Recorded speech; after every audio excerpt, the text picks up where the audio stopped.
malee alamni bilisummaadheessan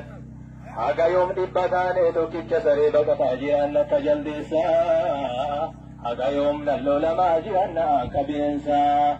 mootummaadhaan godhu dhiiga keenya karaarraadha akka biteensa haga yoom qalamni keenya seenaa dhiigaa barreessa rakkoon ummata keenya inni har'aaf kaleessa bilisoomne ofeen jedha osoo jiru gabrummaa keessa kanaafaan sagaleessa yoo rabbiin naaf haamsiise hammumaan danda'e nu garsiisu ummata Oromoo ka biyya ofirratti abbaate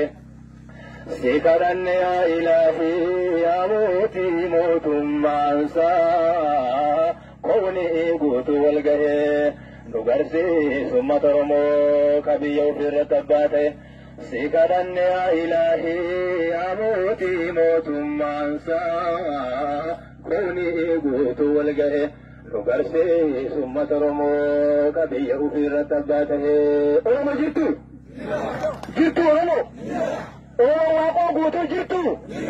Oromoo Taaddasaa Birruu jirtu Oromoo Jaarraa Abbaa Gadaa jirtu Oromoo Nadhii Gammadaa jirtu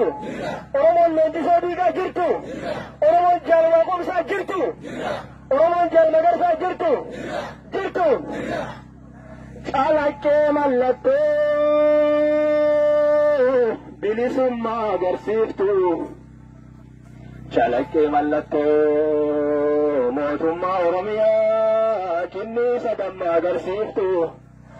calaqqee mallattoo Oromiyaa bilisaa barii boo agarsiiftu akkam bareeddan ijoollee nama gagammachiiftu.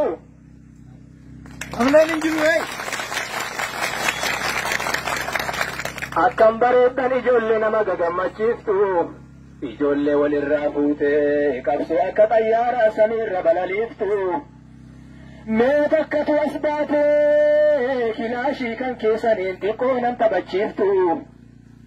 mee takkatu as baatee zinnaara kan keessaniin xiqqoo nan taphachiiftu mee takkatu as baatee bireena kan keessaniin xiqqoo nan taphachiiftu saba kan keetiif iftaa halkan addeessa taate guyyaa ammoo akka biiftu sabni keessi eegaara maalaa jedhurree amma